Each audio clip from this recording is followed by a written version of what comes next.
పిత పుత్ర పవిత్రాత్మ నామమున ఆమేన్. ఈరోజు మే 18వ తారీఖు యోహాను సువార్త 13వ అధ్యాయము 31వ వచనము నుండి 33వ వచనం వరకు మరియు 34వ వచనము నుండి 35వ వచనం వరకు. యూదా వెళ్ళిన పిమ్మట యేసు ఇట్లనెను, ఇప్పుడు మనుష్య కుమారుడు మహిమపరపబడి ఉన్నాడు. ఆయన యందు దేవుడు మహిమపరపబడెను.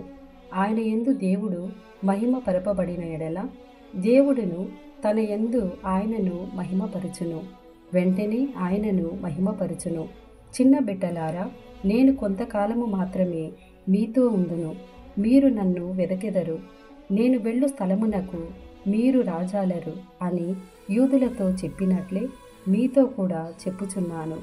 నేను మీకు ఒక నూతన ఆజ్ఞను ఇచ్చుచున్నాను, మీరు ఒకరినొకరు ప్రేమింపుడు. నేను మిమ్ము ప్రేమించినట్లే మీరును ఒకరినొకరు ప్రేమించుకొనుడు. మీరు పరస్పరము ప్రేమ కలిగి ఉన్నచో దానిని బట్టి మీరు నా శిష్యులని అందరూ తెలుసుకొందురు. ఇది ప్రభుని వాక్కు. సర్వేశ్వరునికి వందనములు.